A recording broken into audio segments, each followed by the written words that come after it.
My name is Roland Anglin, and I have the pleasure of being the Dean of the college here. And I'd like to welcome you to the Levin College of Urban Affairs. The idea for today's forum was to contribute to the year of vibrant green space as part of the city's Sustainable Cleveland 2019. I am proud to say that the college has a long history of work focused on the important work that ecological and cultural amenities play in making our cities better places to live. And I don't need to tell those in the audience, of course, trees provide both. This past year, the faculty of the college selected sustainable redevelopment of urban settlements as one of the 4 focal areas of our overall research. A second college focal area is social equity and the presence of trees, or the lack of them, is an important issue faced by many neighborhoods in the city and entering suburbs of Cleveland. Today's presentation by Jill Jones highlights the importance of the urban forest for the health and well-being of urban residents, something recognized throughout our history as a nation. I want to thank Dr. Wendy Kellogg, chair of our academic department, for the impetus and work to plan and organize this Levin Forum. I also want to thank Molly Schnook, the Levin Forum coordinator, for all her hard work in getting us together. Robert Laverne, one of our recent graduates of our doctoral program, helped bring his own research on trees to our college and making the connection to the Davy tree resources as part of one of our major sponsors for today's event. The other sponsors of the event are featured on our website, and I commend that website to you. Your support is critical for allowing us to bring important work like this to the Cleveland community. So I urge you to contribute to the forum. I'd like to turn it over to Dr. Wendy Kellogg, and she will get the proceedings started. Dr. Kellogg? Can you all hear me? It's kind of a stretch. As the Dean mentioned, this program focuses on urban forests and their importance for our cities, both historically and today. I'll introduce Jill Jones in a minute, but I wanted to give you an idea of why I asked the various panelists to participate. They will tell you about their work when Jill is finished. But I wanted to have a mix of professionals who could speak about different aspects of the work that's being done here and across the country to restore the urban forest. This meant to me someone from the city, because cities are important, someone from non-governmental organizations, which we all know in Cleveland are critically important to many of our sustainability efforts, someone who could speak to the work in neighborhoods and how trees are important to residents, and someone that's familiar with the practice of urban forestry. So that's how I tried to look for people that would fit in those categories, and of course draw on my networks of people to help me identify them. So we'll have Jill's presentation first. Then, as I said, our panelists will just have about 5 minutes each to tell us about the work that they are doing and their organizations are doing in Greater Cleveland and across the country. And then I have a set of questions that will start questions, but as we're doing that, hopefully you picked up the question cards, and if you fill those out while you're listening to Jill and the others speak, Molly Schnook will come around and retrieve those cards. We're doing it this way because we're video recording this effort, and that way I will read the questions that you've written so that everyone watching on the website later will know what the question was and can hear your response. We also are going to have copies of Jill's book for purchase whenever the bookstore gets here with them, and she'd be happy to sign them as well at the end of the presentations. So you have a bio page of Jill and the panelists, so I won't repeat all of that information. But she is a noted historian, having written books about the Eiffel Tower and the World's Fair in Paris, the battle to electrify the urban world, which was the story of Buffalo, yay, my hometown, and Niagara Falls, the story of Penn Station in New York, and the story of the rise, fall, and resurrection of the South Bronx. And as I read the Forest book, and I looked through the other books, and I'm planning to read them because they look really fascinating. It was clear to me that in each of these books, the history of urban life and its relationship to the built form is made very clear and very real. Jill's known for her meticulous attention to detail and some pretty intriguing narratives about these different people and places that were important in terms of urban life. So today we're pleased to welcome Jill Jones to speak about urban forests. As I mentioned, I read the book over the summer. You're going to hear that Robert R.J. Laverne name again because he gave me the book after he finished his dissertation this last December, and I was his committee chair. I'm going to plug him a little bit because his work, he did this amazing study of the effect of the loss of ash trees on neighborhood soundscapes in some communities in Chicago. And he had met Jill while doing his work and suggested her as a speaker. Thank you very much for that suggestion. And so we'll get on with the show. Jill, would you come up, please? To be here in Ohio. I've mentioned to a few people that my father's family is from Circleville, and someone said, "Where's that?" Shocking, but it's outside of Columbus. In any case, I always begin, okay, so let's see, something is not, let me see if I can get rid of this. Okay. So I always, many people feel that the very term urban forest is an oxymoron. So I always start with this slide, which explains, for those who don't know, but that would not be anyone here, I suspect. And it's just all the trees in a city collectively. So when America began to urbanize, if you see this slide of Baltimore, in the 1830s and 40s, I mean, people were coming from life in the country, and they were used to having trees and green space, but as you can see, that didn't necessarily translate to these brand new cities.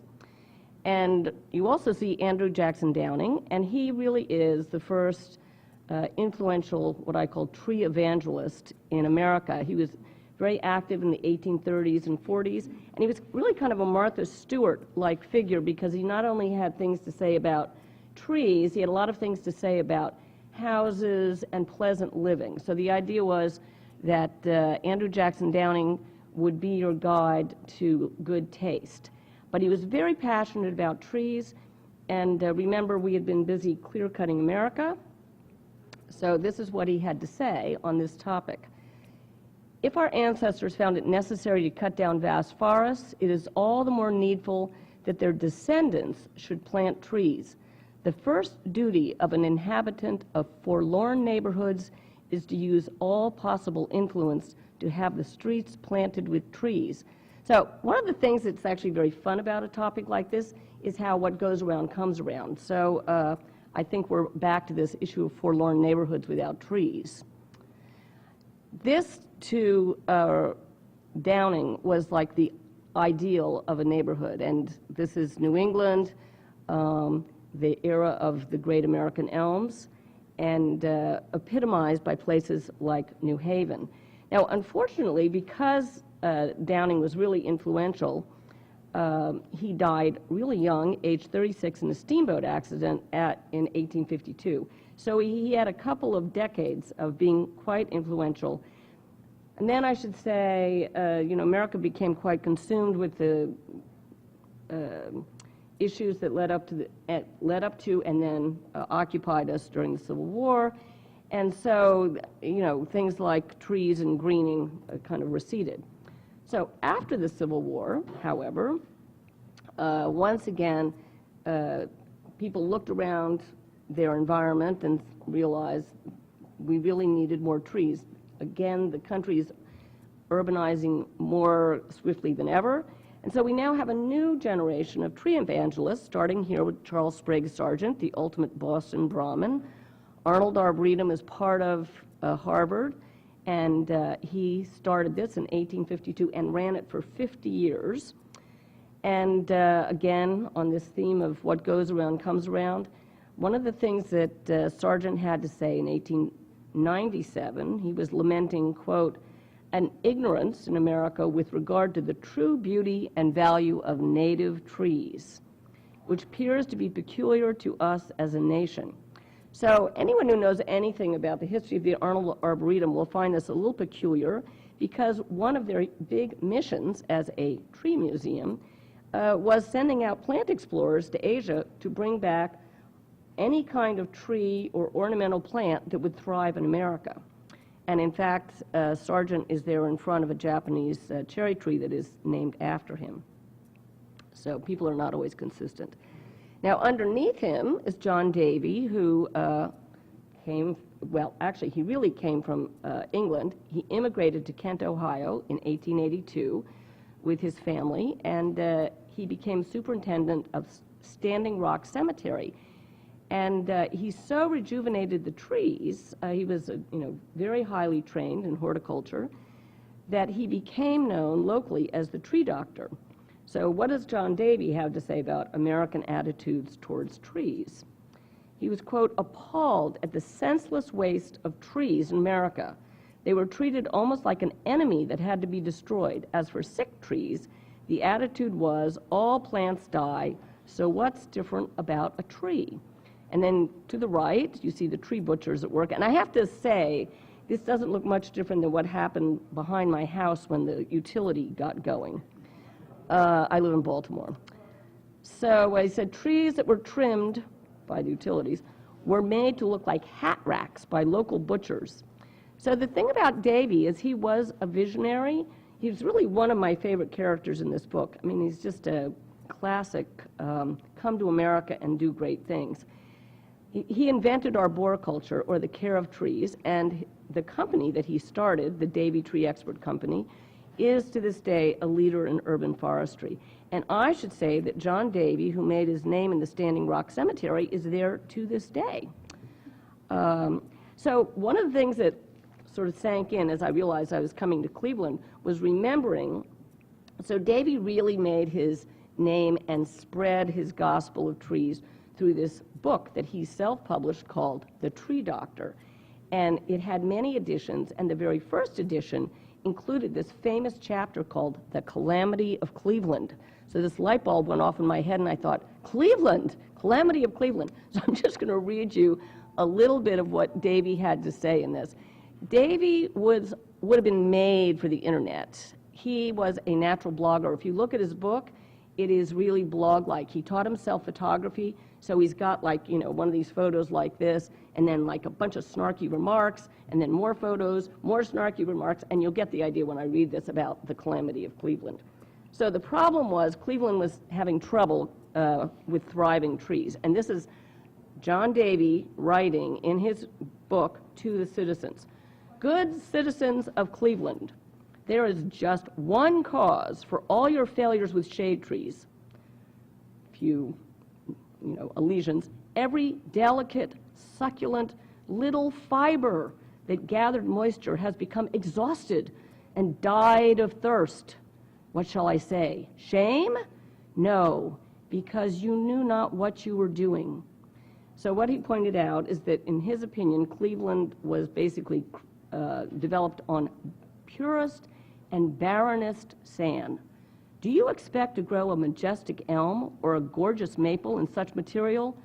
If you do, you will wait till doomsday and 1,000,000 years after and then fail. This sand will not retain enough moisture for large trees. So that's sort of John Davy style, which I personally love. And here, in fact, just so you can see this as a little, and he refers to the fact that this is the Forest City, and then you see these photos of these trees that are doing miserably. So, sort of fun. Now, the other thing that Ohio can claim is really the invention of Arbor Day as a school children's holiday. So another really major tree evangelist of this, late 19th century is J. Sterling Morton. So he invented Arbor Day in Nebraska in 1872 as a tree planting holiday, but it really didn't go anywhere. A few states joined on until 1882. So in 1882, the American Forestry Congress had a conference in Cincinnati, and the local school superintendent, a man named John Peaslee, decided he was going to celebrate Arbor Day in Ohio by turning out 7,000 school children into Eden Park in this incredibly elaborately orchestrated event. And from that time on, after Peaslee had rebranded Arbor Day as a school children's holiday, it really took off. And Morton always was very proud of this as something very American, and his own vision was, Arbor Day looks forward, it is devoted to the happiness and prosperity of the future. So among my researches, when I was in Cincinnati for this, I came across this Arbor Day in Ohio, many, many, many pages, and it so happens that John Davy's son, Martin Davy, was a very skillful politician. He became governor of the state of Ohio. And in 1836, this was his proclamation. And from reading this, I discovered that not only did Ohio have Arbor Day, on the same day it had Bird Day. Not only did they plant trees, they built bird houses. So I'm going to make this available, and maybe Ohio will get back to this, and the tree people can collaborate with the Audubon people. Seems like an interesting thought. In any case, so you now have people, they're very focused on tree planting, especially our tree planter in chief, Teddy Roosevelt. Great for conservation in many, many ways. And he really takes up Arbor Day also. And in 1907, he issued an Arbor Day address to the school children of America. I will just give you a little quote. To exist as a nation, to prosper as a state, and to live as a people, we must have trees. So this idea was really taken up. It's a progressive era. It's the American Cities Beautiful era. But the other aspect to this tree planting that made it very powerful, it was really part of a move towards public health in the cities. So remember, there's no air conditioning, and it's also an era of horsepower and a lot of animals, live animals in the city. Their droppings drop, they dry, they enter the air. And so public health commissions viewed trees as something that would absorb these fairly unhealthy particulates. So you would have public health commissions also pushing for tree planting as something, important for human health. In the wake of World War I, which was the greatest loss of human life in war in the United States since the Civil War, 117,000 men died. The American Forestry Association, the same one that had sort of changed their name, was proposing that the war dead be honored with memorial tree plantings. And the idea was that the trees will mark the remaking of the cities just as those men marked the remaking of the world. And the Forestry Association was stunned by the response to this. I mean, all over the country, people took this up. And I was really surprised. Almost any city, small town, if you look back, you'll see that there were these World War I tree memorials. In most places, they've been forgotten. It so happens that in Baltimore, ours is oak trees, so they're very much alive, and they're in a park where the plaques have survived. But lots of times they were on boulevards where the trees have gone for some reason or another, the plaques are gone, and so people really don't know. So this was a very successful tree movement. Trees were being planted, the idea was that they were important. And into this comes our first eco-disaster, which is the loss of the American chestnut. So I, like everyone else sort of had heard of the American chestnut, and I really thought it was a foreign forest tree. So I was really surprised when I discovered that in its range, which is the southeast, parks there were tens of thousands of these trees, and they were very big. The blight was discovered in 1905 in New York, and because it's a blight, it was windborne, really nothing to be done about it, and it would finish off a tree, one of these big, huge trees, in a couple of years. And this really eliminated kind of a very jolly tree festival, which was chestnutting. And, everyone would skip school, not go to work, and off they would go and, into the parks and the woods and get chestnuts. So the tree that emerged in this era, when everyone had been convinced that, trees were a good idea, was really the American elm. And this is a photo taken in Baltimore, and you see what a monoculture this is. Because the great thing about elms is they grow like weeds, they accept any kind of city insult, and they have really wonderful architecture. And you see, they're sort of naturally above the fray, which is great. They also, elms, often had really important historic, civic meanings. I happen to know that, though apparently some of you have not heard of Circleville, the Logan Elm was a tree I heard about the whole time growing up. It was a treaty tree.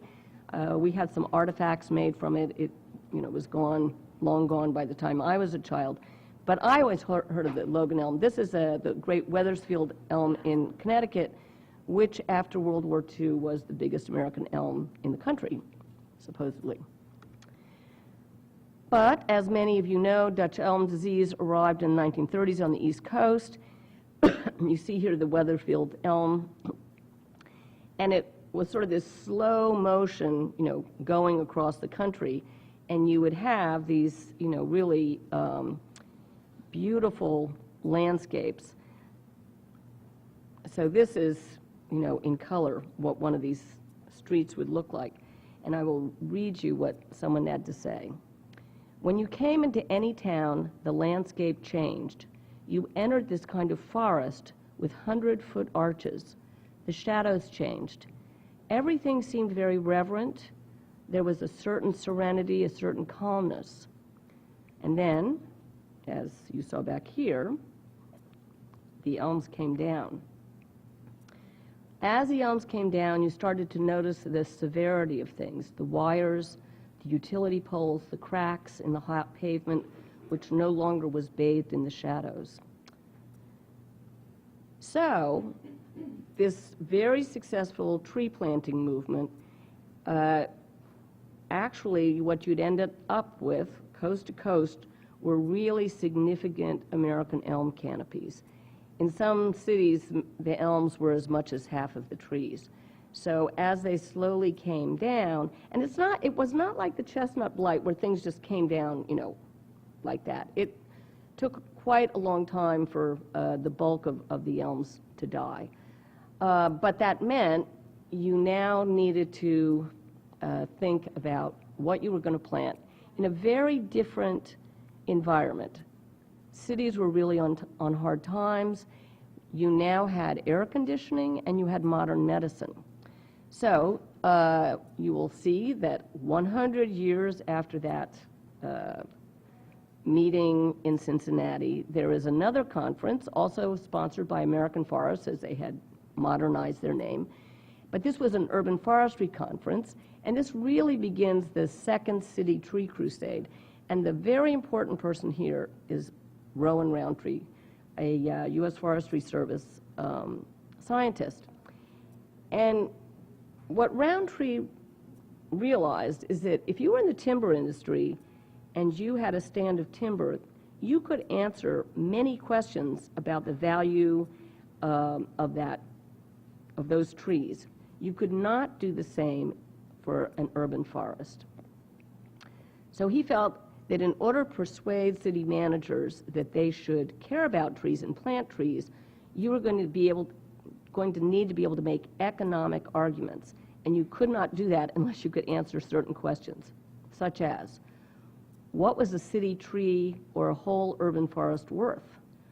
What was the structure and character of any urban forest? Did city trees really clean the air?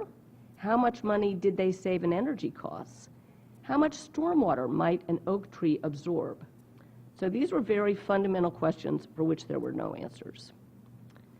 The other really important person at that conference was Andy Lipkis, who you see here in the beard. And this was an entirely new kind of tree lover. He was not a professional forester.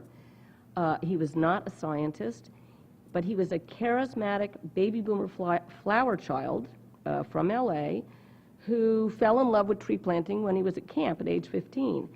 And he instinctively understood, as apparently no one else in this world did, how to cast trees and tree planting as hip, as a glamorous way to heal cities, and how to go about marketing this concept. He came up with the first Million Trees program for the LA Olympics. And Tree People served as a highly influential grassroots model. It made regular people realize, okay, I love trees, I have no other qualifications, but that doesn't mean I can't start a tree group. So in the early 1990s, many American cities, including Chicago, were under EPA mandates to clean their air. And the second mayor, Richard Daley of Chicago, turned to his city forestry person, Edith Macra, and he said, why don't we just plant hundreds of thousands of trees? Don't trees clean the air? And she said, well, we don't scientifically have an answer to that, but I know who could get that answer. And so the mayor got $1 million to answer these questions and invited Roland Roundtree and his two graduate students, Greg McPherson and David Nowak, to come to Chicago, where they then worked for several years on what was known as the Chicago Urban Forest Climate Project. And this laid the foundations for what is today known as iTree, which is free software that calculates the worth of ecosystem services. Okay, so we are now going to move on briefly to Asian longhorn beetles, because after Dutch elm disease, this was the next thing that happened. So this is New York City in 1996, and a developer in Brooklyn, a man named Ingram Carner, he was quite well-schooled in horticulture, and he knew, for instance, that in front of his houses were Norway maples, and that he sees this bug, and he is quite certain he's never seen such a bug. He makes a lot of noise, a lot of trouble, and with great difficulty gets someone to come, and it's then determined that this is something no one's ever seen in the United States, probably came off of a wooden pallet from China, because that's where it's from. There it has the very romantic name of the Starry night beetle. And so New York, this was 1996, New York is still battling the Asian longhorn beetle. They think they're in the final years, so that's potentially a story with a happy ending. Chicago also found Asian longhorn beetles. They got it early, they went out at it very intensively, they did defeat it. The nightmare was that it would end up in New England because its favorite food is maple trees. And in August of 2008, in Worcester, Mass., mere miles south of the great New England forest, they found Asian longhorn beetle. That winter, so APHIS, which is a federal agency, I'm sitting there thinking, what are all those? Plants, health, science, came in, instituted a quarantine. That winter, they took down 17,000 trees. So they went from this to this. And part of the reason is because after Worcester lost all of its American elms, they replanted almost another monoculture, which was Norway maples. People in Worcester, I mean, just were so devastated. I mean, because it was a federal quarantine, it meant they had complete right to come onto your land. You'd go to work, you'd come back, all your trees were gone. It's devastating, said one homeowner. What once looked like Worcester now looks like Arizona. You come home and your trees are gone. We have had nothing but sheer living hell in this neighborhood. So, pretty catastrophic. And it would have been even worse, except when the Asian Longhorn beetle was found in Chicago, because it was Mayor Daley, he like really called in the troops. And one of the things they discovered is that you could use imidacloprid and inject trees. So in New York City, so I go to New York a fair amount. I live in Baltimore. I'm in publishing, so that's where it's centered. I mean, no one in New York has any idea, by and large, that there is an Asian Longhorn beetle. And look at, I mean, the things they're doing. They're injecting 200,000 trees a year to protect their urban forests against the Asian Longhorn beetle. So, of course, you are very familiar, no doubt, with the next scourge, which is, of course, the emerald ash borer. I was given this picture by Daniel Herms, and I'm guessing some of you may know him. So again, here, when the elms were lost, you replaced them with sturdy ash trees. And in 2002, the emerald ash borers discovered outside of Detroit, again, wooden pallets from China. And that's the same street. So we also, I mean, pretty much every place east of the Rocky Mountains now has the emerald ash borer, and we certainly have it in Maryland. And I just drive around and I see lots and lots of dead ash trees. In the city of Baltimore, ash trees that are owned by the city above a DBH of 10 inches, they do get injected. But, you know, I mean, they're not going to do that forever. I think they're hoping that they'll do it long enough, the beetles will pass on and those trees will survive. So, interestingly, since it is commercial interests that bring these pests in, there is a proposal that things should be done differently and the commercial interest should stop bringing in wooden pallets. In light of where we are politically, it doesn't seem that anyone is probably paying much attention to something like this. But someone said to me that they'd noticed pallets are starting to be made out of sort of plasticized stuff. So, and I was told that IKEA uses nothing but paper to ship. So certain big global companies are already moving away from pallets, and that obviously is a good thing when it comes to transporting pests. And you know, you also can protect your trees, and I always like to let people know you can do this because many people don't realize that. So after all this bad news, again, this is someone who worked in Ohio a long time, Denny Townsend, and what he was working on is really, you know, what are good urban trees with a big focus on American elms. And as many of you know, American elms are back in the nursery trade. I know that on my street in Baltimore, where we lost a bunch of elms, we have a few. The other good news is all these, many cities are launching tree planting campaigns, and I gather Cleveland is among those. So when I started working on this book, New York began this process, and what made it possible for them was the fact that they had this very powerful data about the value of trees.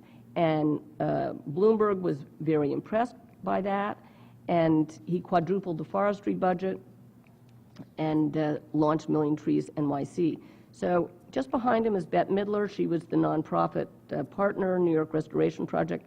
And one of the things that was always fun about going to a New York Restoration Project event was it always had a celebrity. So you see the celebrity here, Big Bird. And this was the first tree that they planted.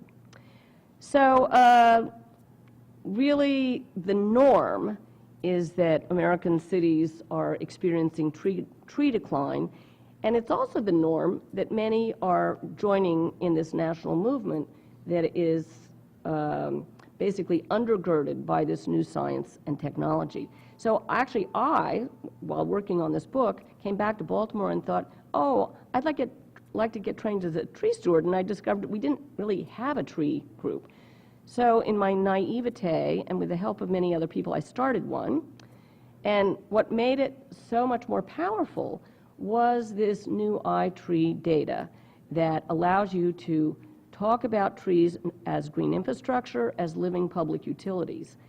And you would be able to make these arguments. What do trees do? They do all these amazing things.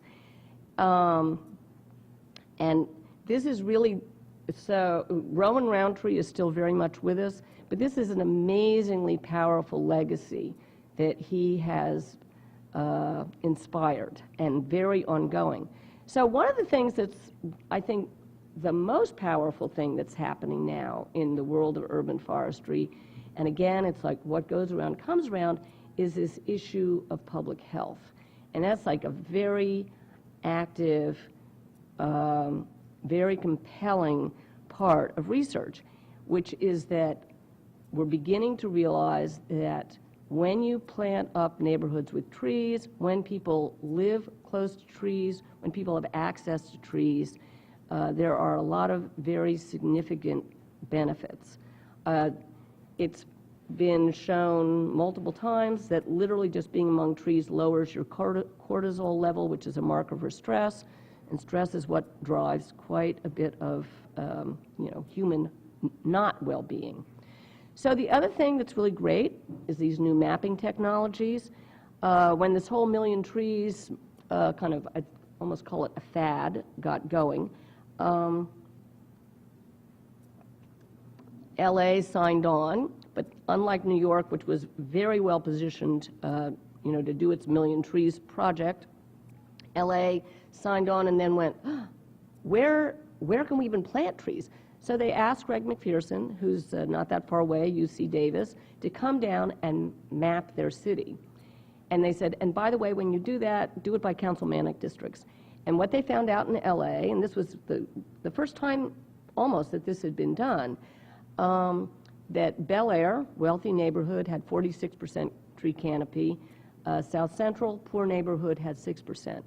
So we had a similar thing down here in Baltimore, or not here, but in Baltimore, and you'll see the same things. So one of the things you realize is that trees are markers of affluence by and large, and that if you think of it very intuitively, if we can, we surround ourselves with trees. So this tree group that I started, if you see District 1 with 6.4%, that's where we did our tree planting, and this is what a lot of the neighborhood looked like, just no trees. And you see these little white markers, that's where we were creating tree pits. So in Baltimore, the big driver for tree planting has to do with the Chesapeake Bay and the harbor, and the fact that a lot of terrible stuff washes into the harbor. And this is a watershed, so this McElderry Park, and it's not a park as you can see, but a neighborhood, goes right into the harbor, down these storm drains, and that's what the harbor looks like. We now have 2 Mr. and Mrs. trash wheels. So this kind of really horrendous trash gets picked up by the trash wheel. One of our trash wheels has 1 million Twitter followers because they document every single thing that comes into the trash wheel. I have to admit, I am not a follower of the trash wheel, but I've heard this. So, everyone loves to plant trees, and our system was that we would, and it was completely based on what I saw in New York. I was taken up to East Harlem. When they began the Million Trees campaign, they focused on 6 neighborhoods based on low tree canopy and high asthma rates. And one of them was in East Harlem, and they'd already planted it up when they took me there. And I thought, God, this is really great. So in Baltimore, we had a very ad hoc situation with tree planting. It's like, call up 311. So what we did, modeling ourselves on New York, is we planted up entire neighborhoods at a time. And that changed the whole tree planting policy in Baltimore. It's very much modeled on New York now. It's based on low tree canopy. And I mean, that's actually mainly what it's based on. It's just low tree canopy because we don't have the asthma stats to be useful. Anyway, this is actually a rather old photo. If I would get it together and go out and take a photo, of course now I've got to wait till spring practically, I guess. This would look much more dramatic. But One thing that I keep on saying to people is, there are all these sayings like you plant a tree so your grandchild can sit under it. So wrong. The minute you plant a tree, everything changes. So this notion that you're planting trees for posterity is true, but trees really have a consequence from the moment they're in the ground. And we revived Arbor Day with children, and so this was our first Arbor Day in McKeldrey Park.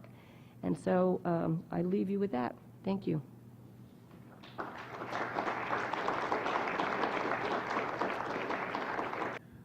Thank you very much, Jill. If I could ask our panelists to come up and sit at the table, that'd be great. We're going to leave this up. Yay, panelists. I have a question here about how much do women get involved in urban forestry? Whoops.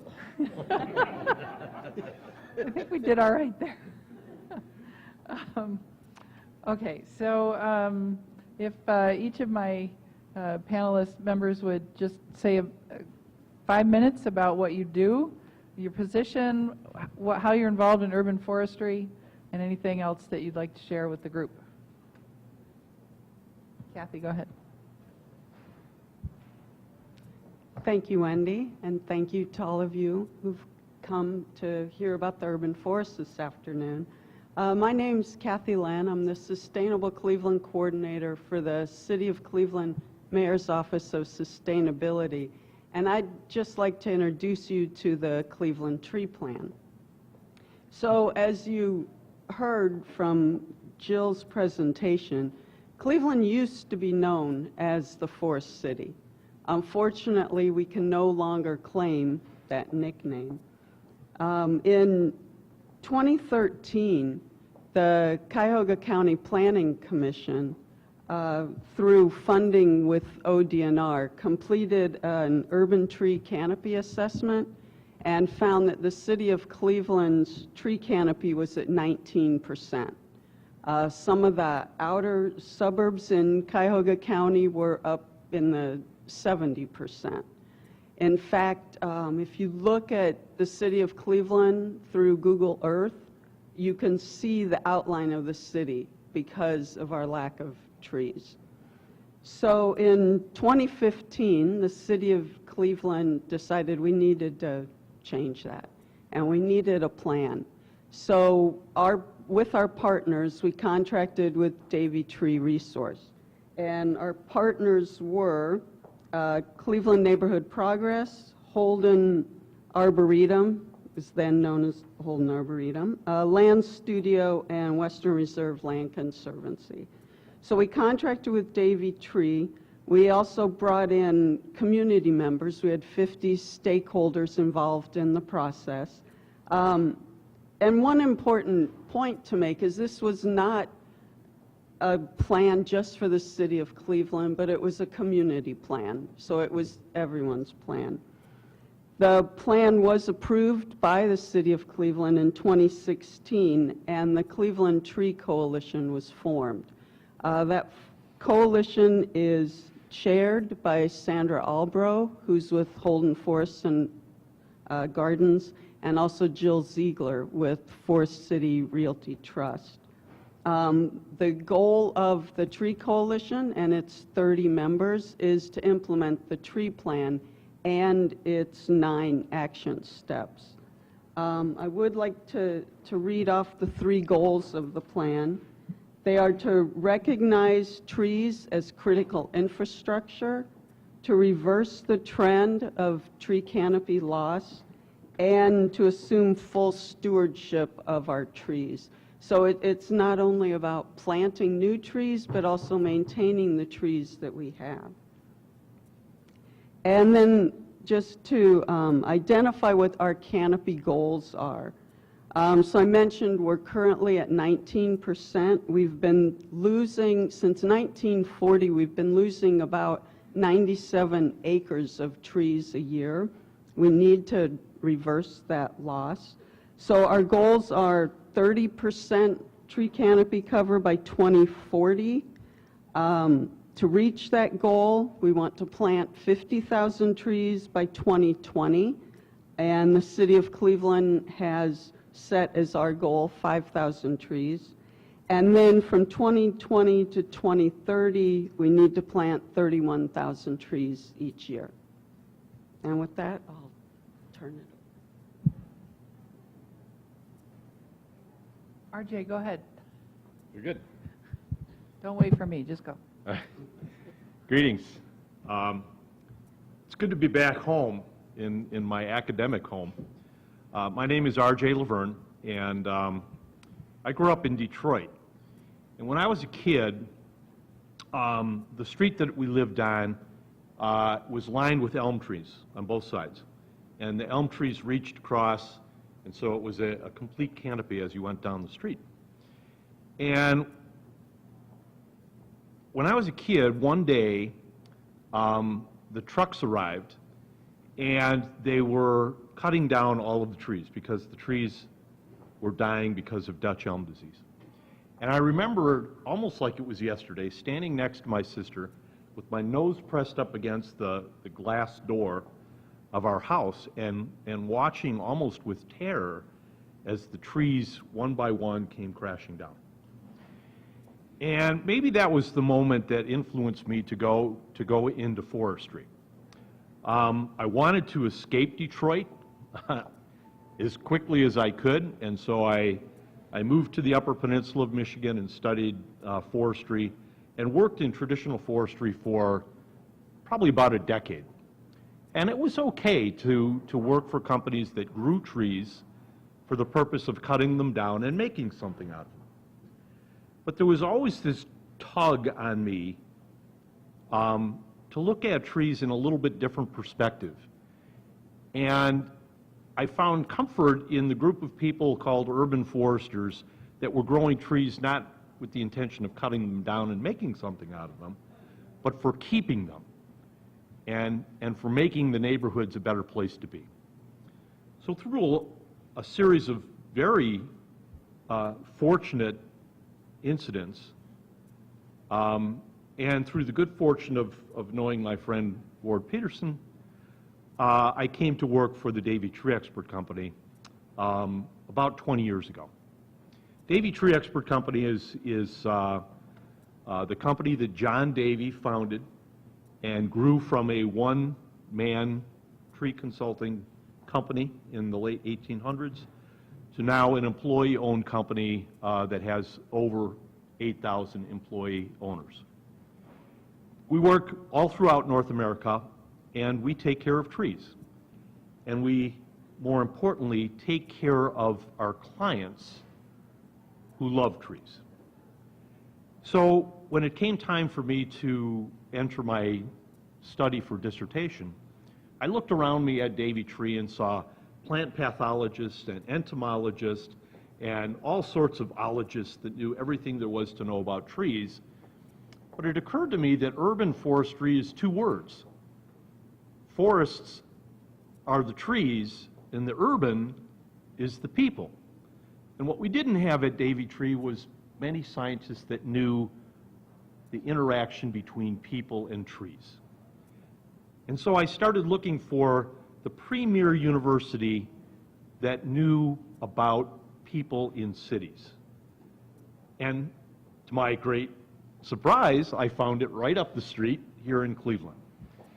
And so I enrolled in this magnificent college at Cleveland State University.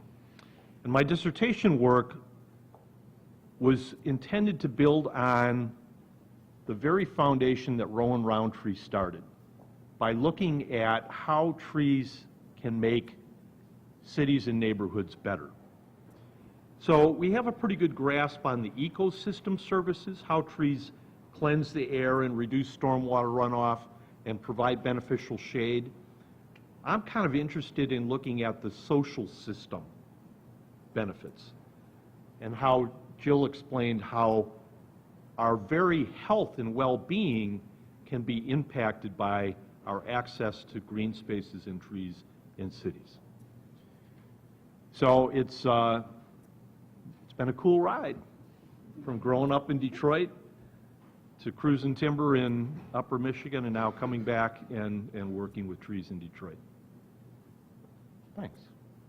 Rachel, awesome. Looks like I've got a couple mics to choose from. All right, well, I have a very similar story to my friend RJ. First, I'll tell you my name is Rachel Holmes, and we do differ in the fact that I guess I'm a female urban forester and you are a male, and we're thankful to have you here. But I grew up in the state of New Jersey. Has anybody heard of it?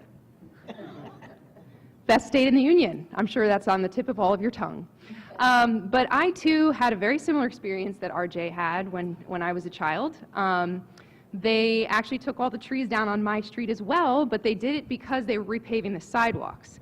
But unlike RJ, I didn't stay indoors. I actually went outside and started yelling at the men with chainsaws in the ripe age of 5th grade. So you can imagine that my mother, with terror, she was the one that was terrorized. She took me away for the day because she was afraid I was going to get between a chainsaw and a tree, and that would not end well for her. So anyway, I did have that experience of coming back. You know, I mean, my street, and I, to this day, don't know what those trees were. They probably were junky trees, but they were my trees, and that was my street that was tree covered. And I know there's a couple bikers in the audience, or people that ride bicycles. I'm sorry, I don't know if you're bikers. Cyclists, thank you. But I loved the way that the tree roots lifted the sidewalk, because to me, that was my like BMX slalom course. So now I know engineers really are not a big fan of that, and we work with them quite frequently, and we have different perspectives. But the reason, and the reason I bring all this up is because I internalized that experience from a very young age of going from having to having not. And that certainly did inform who I was and the work that I do. So I'm Rachel Holmes. I work for the Nature Conservancy. I've been with the organization for about 4.5 years. Has anybody heard of the Nature Conservancy before? Okay, that's kind of a joke.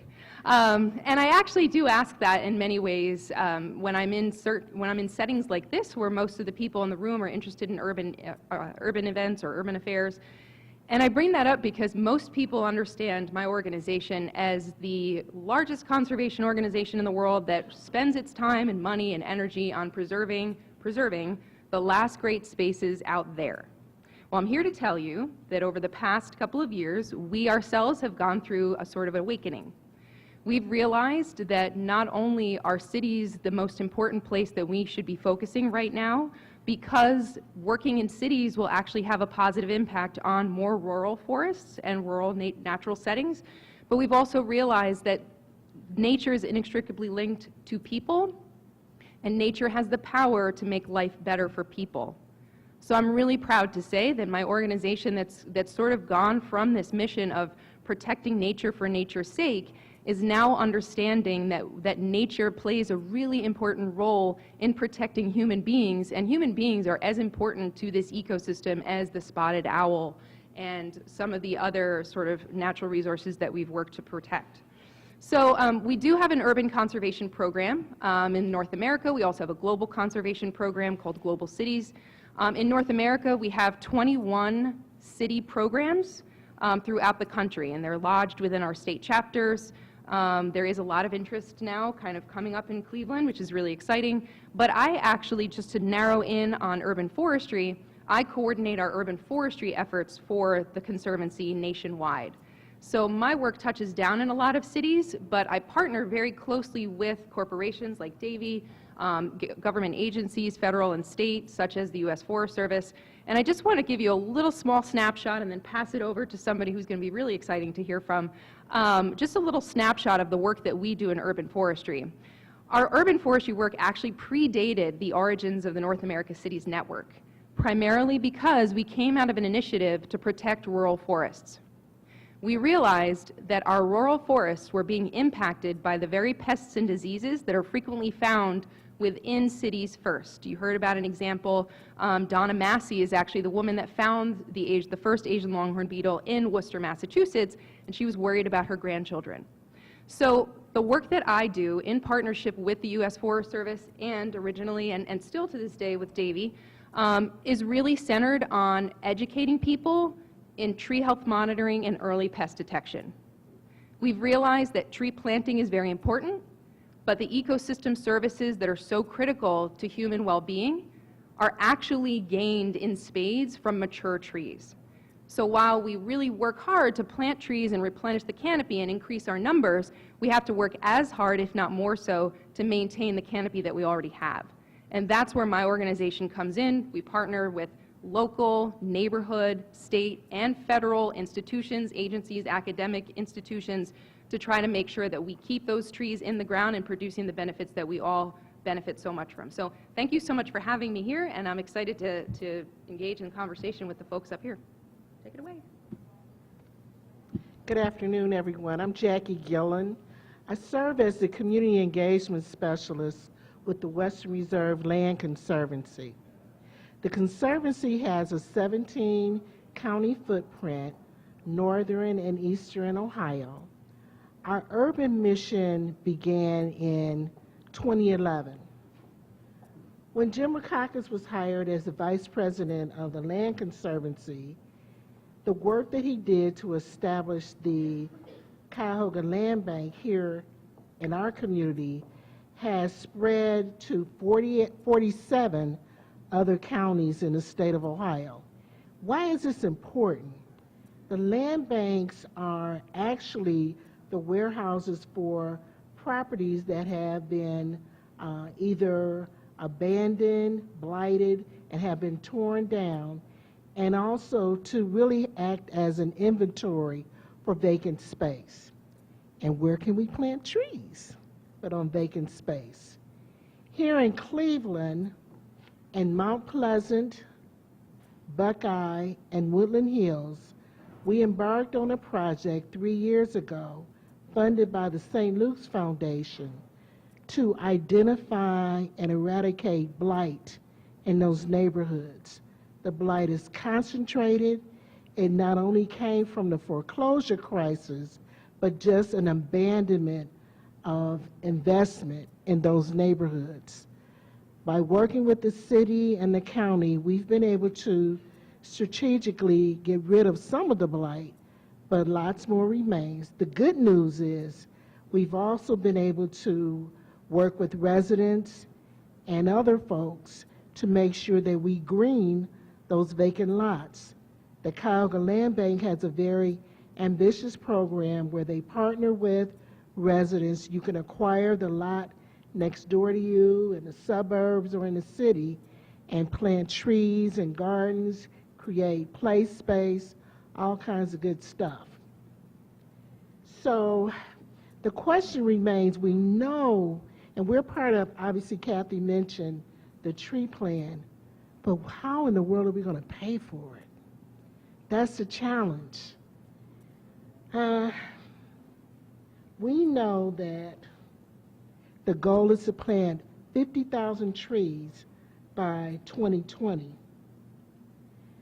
We figure that it's going to cost almost $500 to plant a tree because you not only have to plant the tree, you have to maintain it.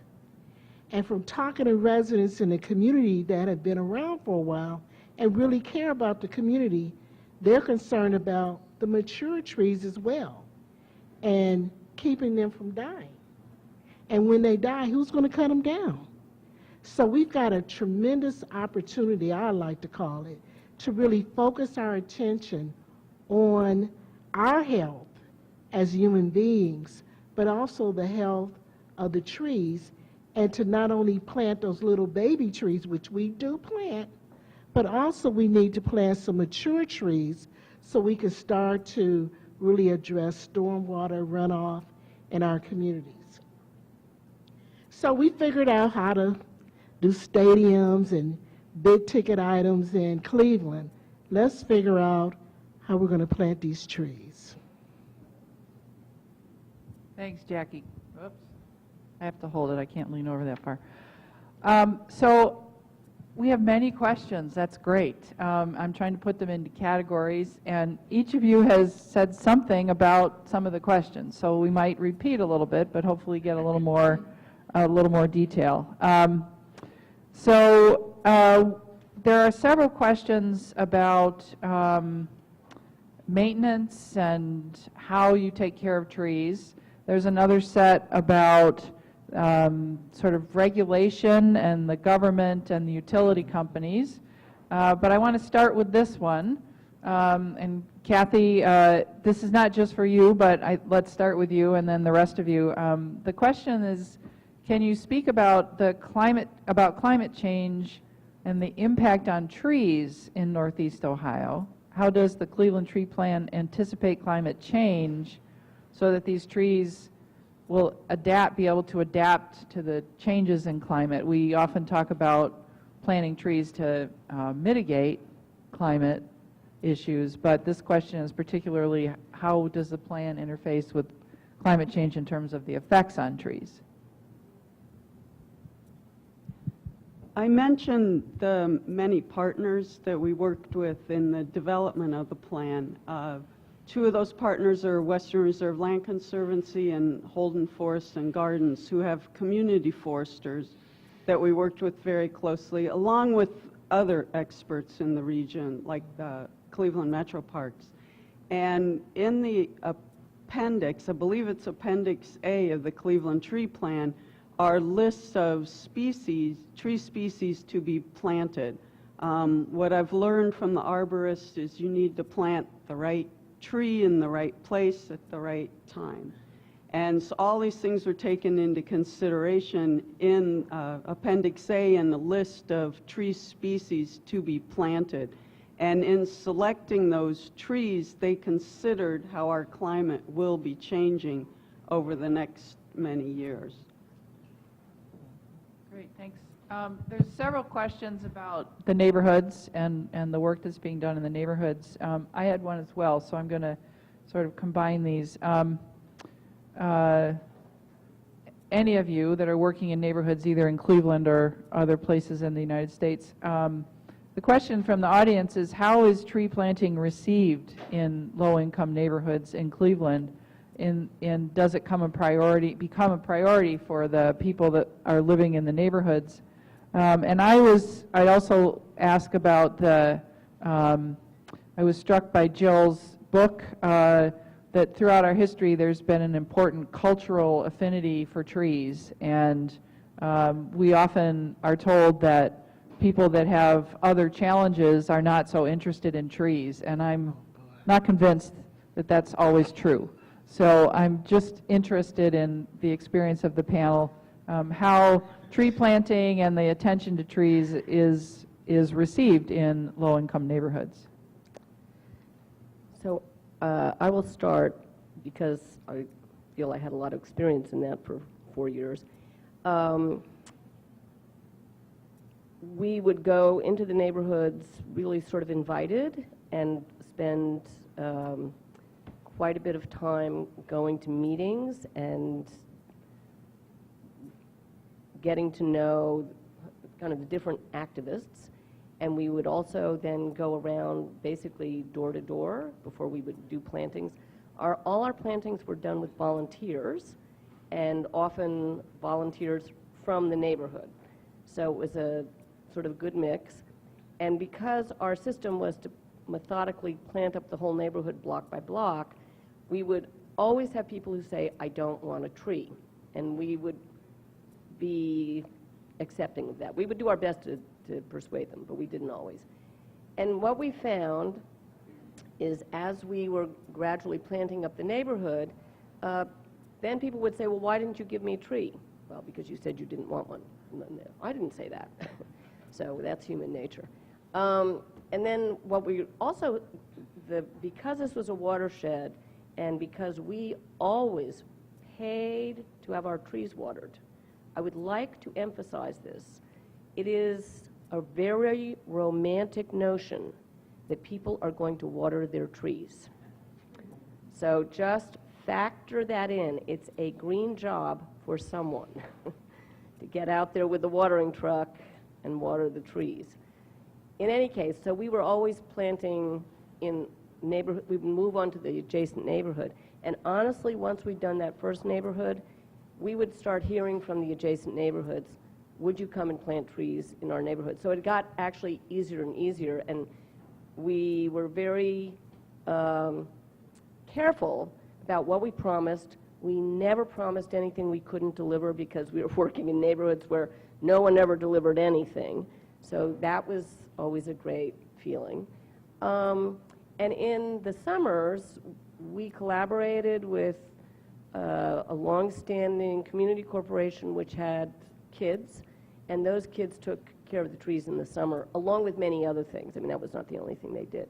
So that was our experience, is that, you know, if you go in someplace, you, in effect, are invited in by some, you know, local player, and take your time, get to know people, do it gradually at first. I mean, once we were in this watershed, I mean, then people were really like, when are you getting to our neighborhood? Then we really sped up. I mean, in the end, we planted about 4,000 trees, which is pretty significant, street trees. So that was our experience. And once those trees really got going, I mean, Baltimore is a city of stoops. People really felt they could be outside. I just always remember someone saying to me within the first 1 or 2 years, this neighborhood has really calmed down because people could be outside, their kids could play outside. It just was a very different feeling to the place.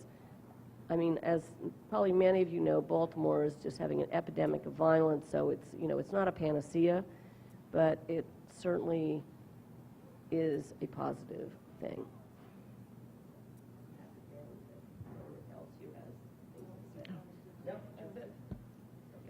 Can you guys hear me okay? Go Okay. ahead, Jack. Let me say first of all that low income, middle income, wealthy, we're all human, believe it or not.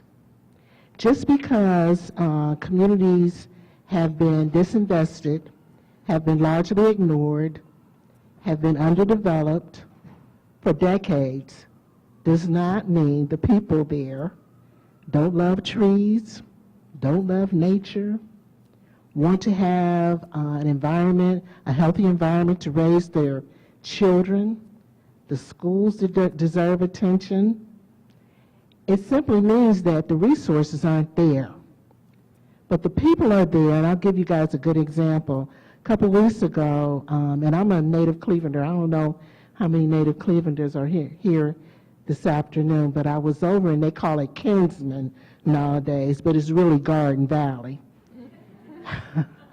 So it was a Bible study, and after that, they wanted to talk about what's going on in the community. It was about 20, 25 elders in the room. And they got excited because we talked about planting trees. And their strategy is to work with the young people in the community that have the stamina, but they are going to be tree stewards.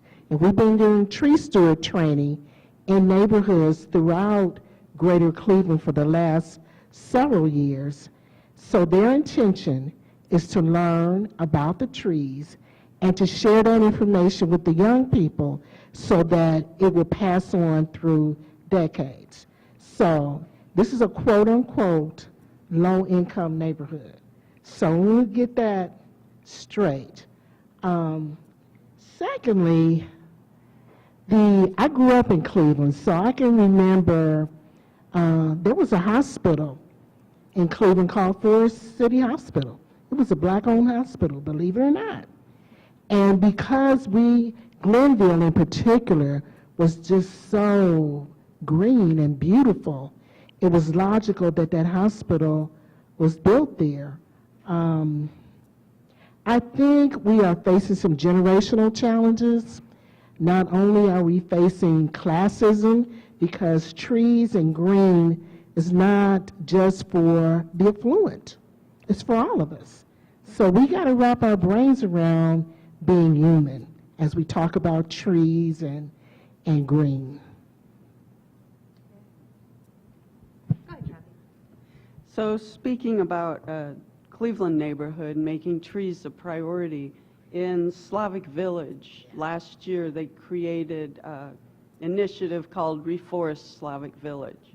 And they got many, many partners together to help with this initiative, including City of Cleveland, Western Reserve Land Conservancy, the CDC, Third Federal was a major partner, and many other partners. On Arbor Day last year, they planted, I believe, about 20 trees at the Boys and Girls Club. They held a tree steward training with Western Reserve and Holden at Third Federal to bring in residents to teach them how to plant the trees properly and also how to maintain them and keep them healthy. So I think that's a good example of one Cleveland neighborhood that was making trees a priority. Right, right. Just a couple things to say in response, and I'm going to try to do this coherently. Thank you, Jackie. The reality is people experience poverty no matter where you come from or what you look like, and you may not experience it your entire life.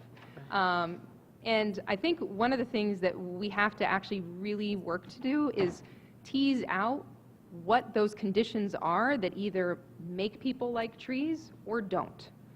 People have their own perspectives, they have their own backgrounds, maybe it's a maintenance thing, maybe they don't want to rake leaves. I'll give you an example. In a neighborhood part of Bridgeport, Connecticut, there was a huge controversy where there were a number of London plane trees, which many of you know have that sort of camouflage colored bark. Very, very affluent neighborhood. I mean, these are million-dollar homes right on the Long Island Sound. Somebody came through one night with a chainsaw and girdled all of the London plane trees because they wanted the trees gone so their view would improve. So people will oppose trees for a lot of different reasons, and many times it has nothing to do with what your paycheck says. So I just want to kind of put that out there. And you know, there are real issues that come along with working in cities no matter where you are. Crime runs rampant, and I'll give you just a quick example. I'm working in a neighborhood in Boston called Dorchester. You might have heard of it. I've been working with a neighborhood group to do a job training program around urban forestry. Two of my participants had to drop out because news on the news sort of on the streets came out that these two young men were doing positive work, and they were worried that they were going to be subject to gang violence because they were out on the street. So these are things that are independent of trees, things that we just have to think about, and again, independent of how much money you make, what the color of your skin is, etc. So those are things that we have to take into consideration. And one thing that I do want to point out that we've been really sensitive to in the Nature Conservancy in our work doing whatever it is, whether it's trees or stormwater or air and heat, we're very sensitive to the concept of gentrification. That's a big deal. That could take us very easily down a really long and windy path, but the bottom line for the folks at home that may be a new term for, there's very real concern that as we start to green up these neighborhoods and build parks and put beautiful tree-lined streets, it's going to drive the price of housing stock, either purchasing or renting, to the point where people, no matter who you are or where you come from, will no longer be able to afford that rent. And so that's something that, that's a real concern. There are certain ways to address it, one of which is to make sure that you're very much integrated with the community from day one.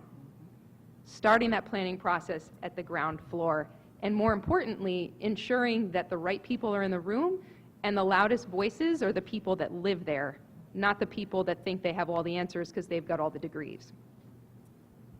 Thanks, Rachel.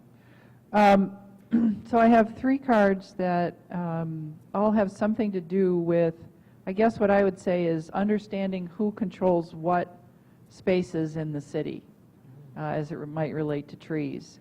The first question was, does Cleveland have a required percentage for developers to replace trees after a project? I would add maybe preserve trees. What are the ordinances? How does that work? Another question is, how can residents advocate to keep stands of trees that exist on privately held land? The example given was the rapid, along the rapid tracks, but we all know lots of wonderful places around Cleveland and the suburbs where a beautiful small forest exists, and you drive out there the next time and it's gone, and that makes people quite upset. And then another question was, what are your thoughts on how utility workers deal with trees? Well, poorly, I think, is the obvious answer. But if the panelists could share their thoughts about governance in terms of who controls what and how that might help residents understand why the built form and the natural form in the city looks the way it does. So any ordinances or things that Cleveland or other cities have, how people can advocate for trees that they don't control themselves, and then how the city or anyone can interface with the utility companies. So I can just speak to the situation in Washington, D.C. So they have a very strong tree nonprofit, Casey Trees. They're unique because they have a $50 million endowment. That's very helpful. But I mean, the truth is it took them a while to sort of get themselves straightened out, and they have a really outstanding executive director. But they've been very focused on tree ordinances. So, which we do not have in Baltimore, and is sort of one of our next actions. So in the city of Washington, any tree that is more than 12 inches DBH, so decent sized tree, private property, no matter where it is, if someone wants to take it down and it does not have any structural or safety reasons, you will pay a fairly significant fee for the removal of that tree. Enough to really make people think twice. And the reasoning behind this is it is a piece of green infrastructure that benefits the entire city. So they just toughened that law, which is quite impressive. And they have been having tree stewards classes for quite a while, and then they began having tree advocates classes. So they have sort of a core of people who they have trained up, who are very knowledgeable. You can imagine Washington's probably full of lots of retired lawyers. And they go to city council meetings, and I mean, they really track this stuff, and they've been very successful. And Mark Biscayno, who's head of Casey Trees, anyone who ever talks to him, that's the first thing he says is, if you don't have a tree ordinance in your city, that's like very key to being able to preserve the mature forest. In terms of these, what in Baltimore we call forest patches, which are these stands of trees that somehow or another have managed to escape being developed. We are now, in our city, very focused on them and trying to get protection for them. Because stormwater, so you're wondering here, how do you pay for trees? In Baltimore, stormwater money is where we got the money to plant our trees. And I don't know if that would work here, but there's, at least in Maryland and the Chesapeake Bay, there's a lot of stormwater money. I mean, that's where the big money is. So these forest patches play a significant role in stormwater management. And so, again, thanks to Roland Roundtree and all of the other people who've been doing this science and research, I mean, you can really put a price on, okay, take these trees out, then you have that much more trouble with your sewer system and, handling water that's going to go into the bay. So, anyone else? I'm not very familiar with the City of Cleveland ordinances as they relate to trees, although I know there is one ordinance on the books that talks about whether or not you can tie your horse to a tree. So that gives you an idea of how old these ordinances are and the need for them to be reviewed and revised. That is one of the actions in the Cleveland Tree Plan. And fortunately, Holden Forests and Gardens has received a very large grant from Cleveland Foundation. And one of the actions in that grant is to review the City of Cleveland policies and revise them as needed. If I can just add to that, the set of questions that we're discussing around where you plant trees, how does it impact utilities, land use. So we were planting about 50 trees 2 weeks ago around my church. We acquired a property that was an old Catholic campus and had been mothballed. And there was a lot of blight. Slavic village, a lot of blight in that neighborhood. Got some houses taken down, so it left all these empty spaces we wanted to fill in with trees. So some of us who were not as experienced lined the trees up where we thought we could put them in the ground. So our urban arborist, Kobe Sattler, he said, oh no. He looked up at the lines. So it's a matter of just being conscious of the utility lines and how everything fits together. Now in city planning, they have areas that they've designated as development areas, development patterns, where they want to replace businesses, homes, and that kind of thing. There are also areas referred to as urban ag areas. So certainly as we begin to work closer together, we can clearly identify in Cleveland where green space should go, where we're hoping new homes could go, but they all deserve trees. And lastly, Jill, if we could just keep you here a little bit longer to have a conversation with the sewer district about our rates and how we can impact the rates not just by the gray, but by the green. And that could really happen. So I'd love to talk to you more about that. Can I take a swing at the utility question? Okay, so, I mean, let's be honest. We've all seen trees that have been carved up by the butcher utility companies, right? No. We've all seen trees that have been hacked and whacked, and we look at them and say, what a travesty, how can that happen, right? Okay, so let's take a look at the other side of the coin, and that is reliability of the service of electric distribution. Or do you remember the year of the great Ohio, New England blackout? 2003, somewhere in the early 2000s. I will tell you when it was. It was August of 2003, and why do I know that? Because my book about electricity came out exactly as everyone lost power. There you go. And my publicist felt that this was a great act of God to my benefit. Yeah. Well, the story behind that blackout, and it originated here in Northeast Ohio. It was in the very hot part of summer.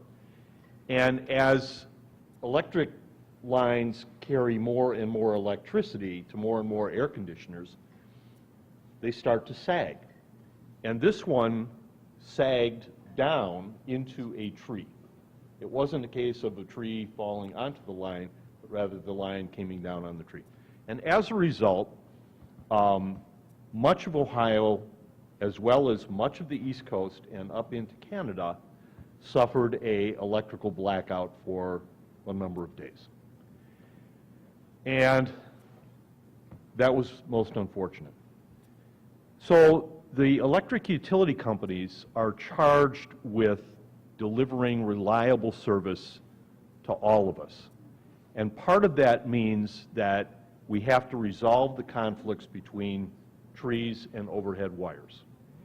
And so we, as urban foresters, have to be preaching the gospel of the right tree in the right place, and let's keep the large trees away from the utility wires. And the reality is that many of the utility companies have been the most generous sponsors of tree planting in cities. As long as we keep preaching the message of the right tree in the right place, the utility companies are quite open with their pocketbooks in sharing funding on planting trees, the right tree in the right place, away from the utility lines. So we as urban foresters and people that are interested in the quality of natural resources in cities should be willing partners with the utility companies in helping solve their challenge of delivering reliable electricity, and let them help us solve the problem of increasing tree canopy. Thank you. I have one more something I'd like to add. This to me is a brilliant opportunity for somehow encouraging communication between city planning departments, the utility companies, the street divisions, so that a more resilient system of electricity, I believe, would be to have those lines underground. And then we would eliminate much of this question, but we all know it usually costs more money to do it that way. However, occasionally, as someone mentioned, they rip up all the trees to put new sidewalks in. Well, we should figure out a different way to do that as well.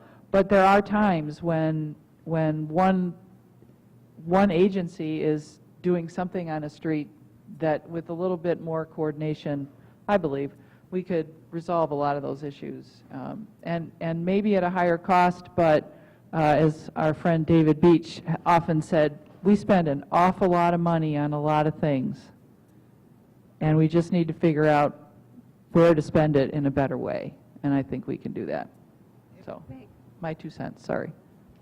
I just do want to actually, I live in New Haven, Connecticut, and many of those elms that were in that historical drawing are still there, and guess where the power lines are downtown on the New Haven Green? Underground.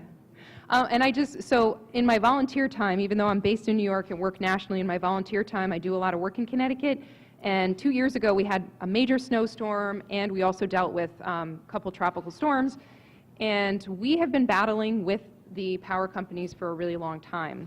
And one of the things, I mean, we mounted lots of arguments, and just for a sort of counterpoint, one of the things that we kept coming up against is the fact that the energy infrastructure in itself, just as RJ pointed out, you know, the cables were sagging. So the energy infrastructure, the poles, the cables themselves, the connectors, a lot of that stuff is obsolete. And so unfortunately, a lot of folks look at the trees and say the trees are the problem, but you know what, it's also the infrastructure. So there's two sides of that coin, but that's often not the most popular of things to address. And I also just wanted to point out to what Jackie was saying, that with regard to her church, and just kind of getting back to this jurisdictional question, so much of the property and so many of the trees that we need to manage are actually on private property. In New York City, a majority of our urban forest is owned by private landowners. And as a matter of fact, the faith community is a huge contributor. My background actually is not just in forestry, but also in divinity. And so that's one of the things that I've been doing with the Nature Conservancy, is to help us think through how to properly and meaningfully engage with the faith community, which is already sort of thinking about this concept of stewardship. So all of you, whether you're an urban forester, a conservationist or not, you also are, by default, a conservationist, because there are trees probably in your neighborhoods that you can take care of too. Great. Amen. So there's two more sort of categories of questions. Maybe a couple responses from the panel.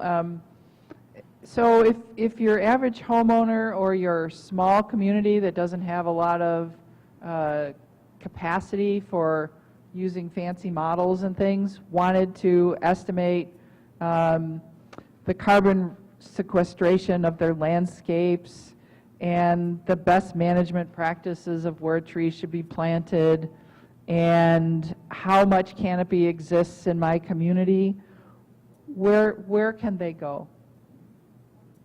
Yeah, go ahead. And not spend a lot of money, I think, is the underlying. Sure.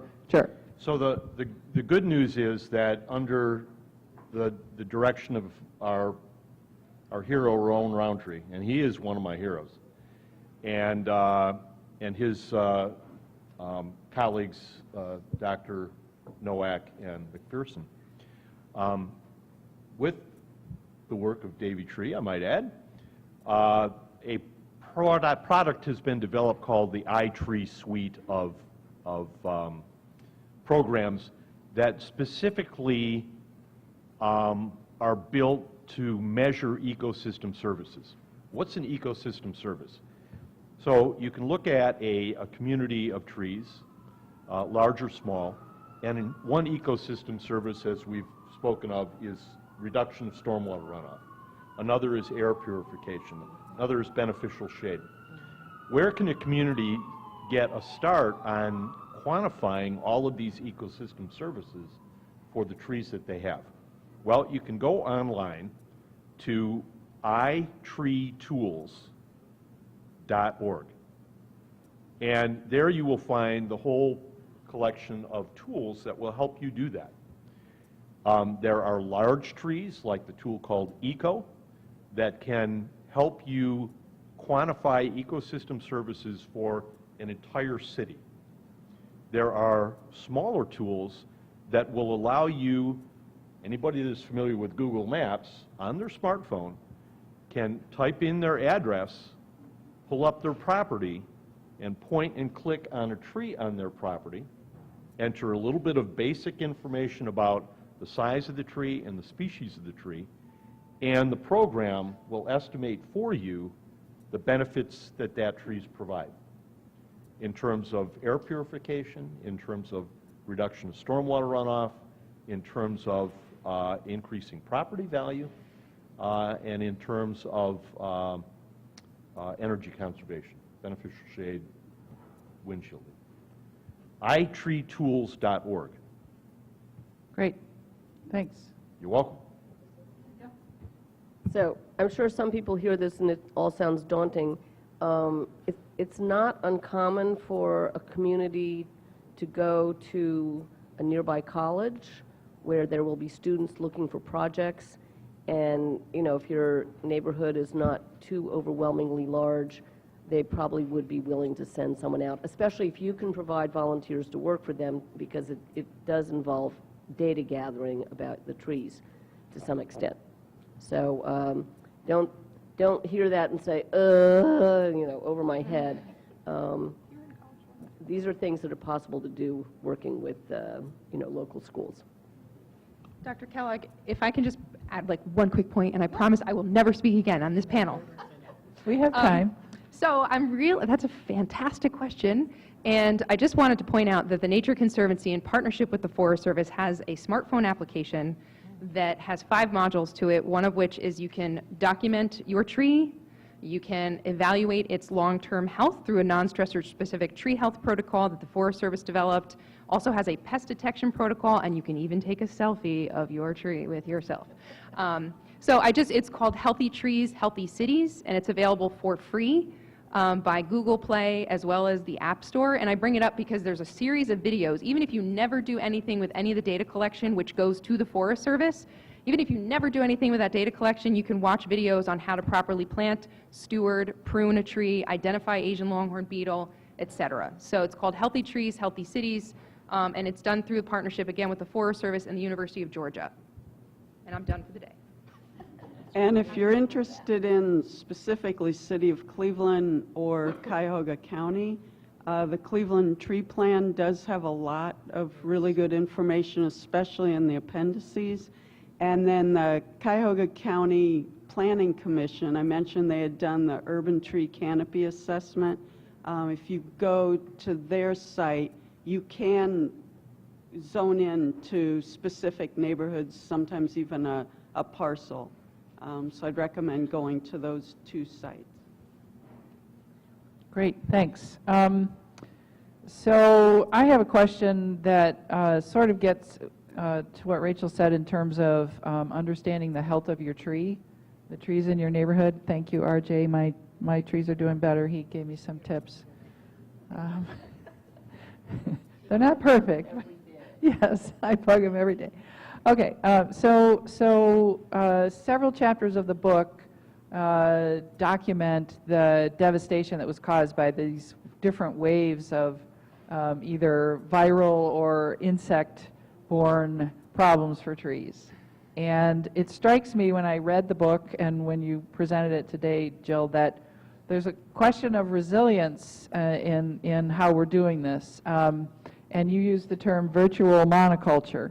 And one of the questions was, why does Cleveland keep planting messy, unattractive trees? I'm not sure if I think the beauty is in the eye of the beholder, but it does get to the point of what species are used for street trees in particular or in public parks. And the story you told is that every time there was a species of tree devastated by something, we went and planted another one thing to replace them. And so, of course, eventually, as we know, monoculture, there's going to be another problem. So my question is, have cities learned this lesson? Are we planting varieties of trees in spaces that are resistant to different diseases? How are we doing on that? Well, so in theory, we're doing better. There's, RJ probably knows this, is it 5% this, not, yeah, so you're supposed to, every city claims it's planting, more than 100 different species of trees. However, I have to say, in Baltimore, I would drive around, and there are all these red buds as street trees. And now that we actually have data in Baltimore, lo and behold, it turns out that the most planted tree, street tree, well, is a red bud, which is a ridiculous understory tree that lasts about 15 years. So there's what people say, and then there's reality.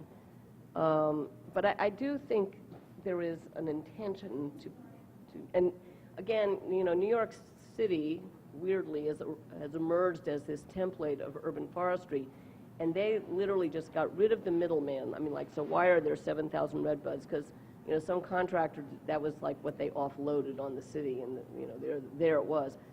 There's no contractors left in New York. They go straight to the nursery. They tell them what they want, and, 5 years later, they come back and get the trees that they've ordered. And they really do have an amazing range of trees. But that is why you need to do these inventories and have data, because otherwise you're just planting blind.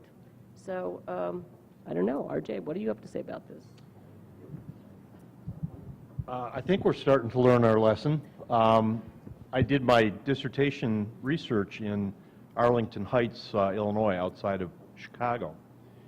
And they had something like 40,000 ash trees planted along their city streets. Ash made up about 30% of their overall tree canopy. And now all of those trees are gone. And through the wisdom of the current city arborist, Drew Sabatella, they're replacing all of those ash street trees with over 20 different species and over a dozen different genera of trees. So their species distribution is much greater than it has ever been, and hopefully that will help protect against species and genus-specific insects and diseases. We're getting there. And I just planted a red bud. Yeah. I really like the red bud. Don't hate it. Don't hate the redbud. Not street tree. Good to know. Okay, I think we have 15 minutes, so I have two questions here that trying to get at everybody, but I'm not sure we'll get there. But I just want to follow up that so the cities, municipalities have the street tree territory that they control. And then there's people's front lawns and back lawns. And then there's the remnant spaces of things that may or may not have been a forest, but actually now have trees because nature does that, right? So my question is, how do we decide? It seems that very often we plant trees in a way that they're in a very, I guess what I'd call, using Michael Huff's term, pedicured environment, except for those remnants along the railroad tracks. And monoculture and in straight lines and, you know, this campus is a great example in some places of that. But it's not quite the same as when you have a stand of trees that creates a microclimate and creates habitat for the kinds of animals we'd like to see in the city, not the ones that we don't like to see. Well, maybe they'd be okay there too, but I'm just trying to get a sense of when we're thinking about an urban environment, how much consideration is there given to not rows of trees and street trees, but spaces that really have that you could maybe walk into or animals could use as habitat? How is that part of what's happening in the urban forestry efforts? So when I started this book, I was thinking, oh, we need to have better urban forests. And now I've concluded that we actually, and I was saying this earlier to Wendy, we really need to retrofit cities with nature, which is what you're talking about. And so now when I go around cities, whenever I see an example of that, I take a photo. And I saw a number of examples of it, again, in New York, where they can, they've created really big, long, they're not exactly tree pits because they're much bigger than that, and you will have like 5 or 6 trees all sort of planted together. So you're getting much more of a grove-like feeling. The other thing that you'll see is pavement taken up from the end of a building, say 10 feet out on a really wide pavement, or where you're creating medians that used to be, so West End Avenue used to be many, many lanes. This is in Upper West Side of New York. The other day I'm driving down it and suddenly there's this incredibly wide median full of trees, full of bushes. I mean, they were, you know, taking up pavement. And I imagine most of you are familiar with this complete streets movement, and, you know, creating a median is part of that. But you can be walking along in New York and all of a sudden, you know, as I say, 10 feet, just all dirt goes on for, you know, say 100 feet, and it's trees, it's bushes, it's flowers, and then there's still the street trees. So the combination of those two things in a place like New York is really powerful. So I think that's the way you need to think. Other people are looking at parking lots. You're going to lose spaces, but you can really create a significant nature retrofit in parking lots. And I just think that's the way we need to look around us. Where can the pavement come up and the plants go in? And all of those plants we now know flourish better together. It turns out trees talk to each other through their little roots. So I think we all need to think differently, and I really got sort of persuaded by that. And as I see these small versions of it, then you begin to look around and see there's a lot of places this could happen. So, and talking about green jobs of the future, those would be green jobs, taking care of that. Jackie, you were waving your hand. So real quick, many of you probably remember the horrific killings of 11 women on Imperial Avenue in Mount Pleasant. There's currently several parcels of land. We have 2, in fact, the site of Charles Sowell's home, and then the parcel next to it, where we've begun the first phase of a memorial to those 11 women. 11 of the trees are planted in a half of an infinity. The rest, the second set of 11 trees are evergreens, and they're planted in a row. An architect developed and he did it for free, he donated his time, but the design was developed in keeping in mind honoring the women and also the space. It has totally transformed that community. Unfortunately, a meatpacking company on the corner was vilified, but it has completely calmed everything down over there, where you would just see all kinds of stuff. And just the planting of those 22 trees and the grass, it just meant a lot. Fabulous. Rachel wants to All respond. right, just indulge me, please. I lied. I said I was done, but I lied. I'm Italian from Jersey. What can I say? I just want to point out something. Karl Rahner, who's a Catholic theologian, has this concept of anonymous grace. You never know when you're going to be touched by the divine. And I'll spare you the details of that. This is not theology class. But the reason that I bring that up is because this conversation that we're having right now about forest scaping, essentially, and creating more natural-looking areas. And by the way, New York City now has a nonprofit that's dedicated to maintaining natural areas as natural spaces to look like the woods. One of the things that I think we all should be cognizant of is the fact that we're right now talking like urban foresters that have a lot of information that prioritize wildlife and wild-looking settings. When I worked in New Haven a couple years back, I was working in a predominantly Latino community, and everybody was really interested in flowering trees. Guess what they would ask for? I want a pink one or I want a white one. As an urban forester, I could have said, actually, no, I'm going to give you a shade tree that doesn't really have the same flowers you're looking for. But I shut my mouth, because here's the deal, folks. If somebody wants a tree, as long as that tree is not going to conflict with power lines or people or pose a threat, let them have the doggone tree. Because you never know what that tree, even if it's a red bud, in front of their house is going to do for how they think about their relationship to nature.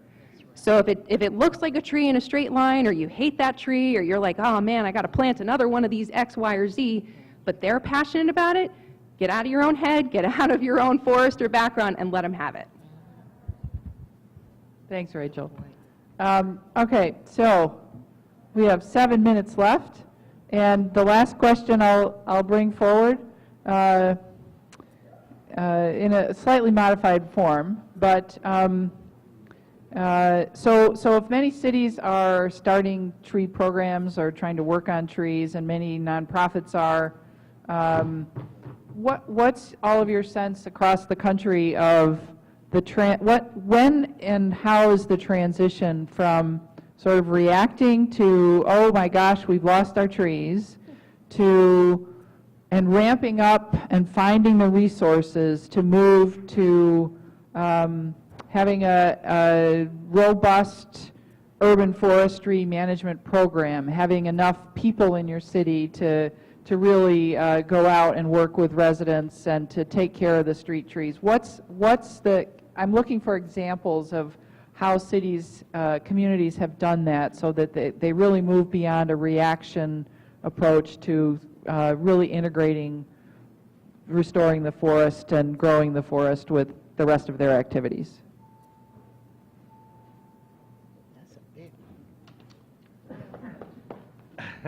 All right. Well, a lot of my book is really about that. And I think, Andy Lipkis showed the way, which is you don't have to have professionals do this. Training, getting tree stewards is really key. I mean, you just need citizens who really care. And once you do that, then the politicians will follow. I think it's extremely rare to have the politicians lead. So if that is the case here in Cleveland, you're very fortunate. But once they're on board, then things start to roll. And it is very helpful if you can figure out a source of money. So I was thinking about this when you were talking about utilities, because in Sacramento, every utility bill has an extra dollar, or did, just for trees. So in Maryland, there's these Chesapeake Bay license plates that funds the Chesapeake Bay Trust. The trust gives out pretty big grants. So, everything's in the end always about money. I mean, you can have all the volunteers you want, but you still have to buy trees. So that's what I would say. Anyone else? So if you're a city forester, there's only two kinds of trees. It's either an asset or it's a liability. Would you agree, Courtney? There you go. An asset is a tree that's providing a positive return on investment. It's providing shade, it's providing increased real estate value and or reduced stormwater runoff or carbon sequestration. The more that we understand this whole long list of benefits that trees provide, Right. then we can start to quantify those benefits, and we can demonstrate to the people that hold the purse strings, if you give us $1 to plant or maintain a tree, we will provide $1 plus in terms of return on investment.